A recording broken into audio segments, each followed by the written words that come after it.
of AP Party. Actually, AP Party stands for All People's Party, and we are a new movement.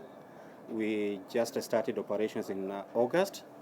Our aim is basically to be a formidable party and to play a key role in the political scene within Kenya, and not only in Kenya but across Africa. So today we have the media briefing, and I'll start by reading. Fellow Kenyans, we are gathered here to address our nation as concerned Kenyans under the banner of AP Party. AP Party is a young movement of affiliated concerned people in consultations with other Kenyans for the betterment of our nation. AP Party is not affiliated to Azimio or UDA. We are a standalone party, and we shall be fielding candidates for the presidential, gubernatorial, senatorial, parliamentary, and ward positions in forthcoming by-elections and elections in all counties across Kenya. And we also have our eyes focused on formation of the federal states of Africa. Back to Kenya, we all know what happened in this year's general election and the outcome in which both the first and second topmost candidates had nearly same vote counts and 8 million Kenyans absconded. We therefore have a situation at hand where a third of the country is happy but doubting, a third is still wondering what happened, and a third is just watching. Kenyans, we can't wait to see if the fire is serious. We have to come out now and stand for the right path for our nation. Our independent institutions like the IEBC and the judiciary have been infiltrated, and their say no longer matters unless in the interests of hidden hands. Abilities of institutions like the IEBC, the Supreme Court, the Court of Appeal, and even the churches are literally being watered down, and none seems to be standing for the common mwananchi anymore. We are currently seeing many cases being withdrawn or scrapped off, and most are corruption-related cases, and in one way or another, they are related to specific group of people coalescing around specific personalities. We are also seeing the return of some government officials who have strong integrity questions from their past performances. We are watching our country degenerating into an absolute lawlessness. We can't let our country go to the drains just because we fear the knowns and the unknowns. It is time to stand up and say enough is enough. Every new government is normally judged within the first 100 days or 3 months in office. The sitting presidency has been in for 1 month and only has 2 remaining months to prove its ability.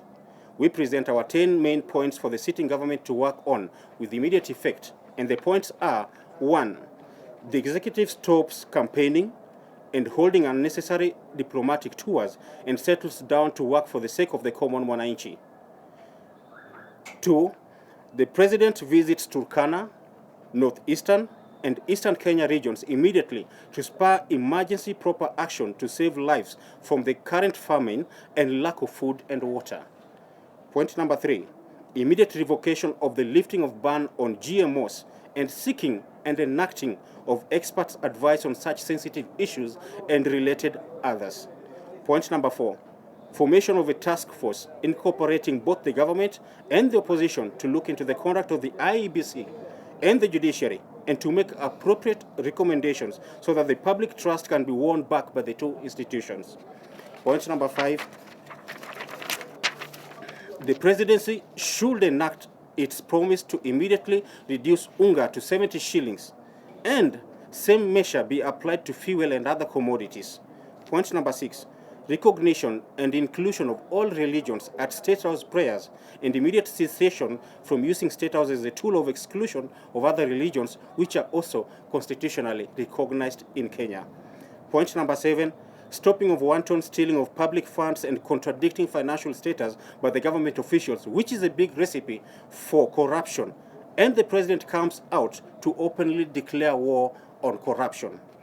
Point number 8, the listing of all job agencies dealing in export of labor into the Middle East and formation of a task force to make amendments to labor laws so as to stop the current daily deaths we are witnessing as a result of mistreatment of our vulnerable mothers, daughters, and sisters in the Middle East and elsewhere across the world. Point number 9, enactment of proper security measures to protect Kenyans in the northern corridors from Turkana to West Pokot to Mandera, and ending of the ongoing insecurity. And point number 10, enactment of the CBC education system with a focused mind for the benefit of our children and nothing else. In conclusion, the Ruto Rigathi team was handed the presidency a month ago, and they only have 100 days to prove they can deliver to Kenyans or not. Therefore, the sitting presidency has less than 70 days remaining to achieve the above, failure to which we shall go for street demonstrations to demand midterm presidential election. We shall be doing follow-ups and media briefings as the D-Day approaches. Thank you all.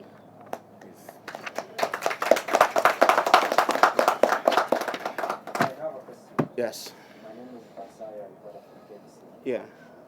Could you kindly clarify whether it is a political party or it's an activist group?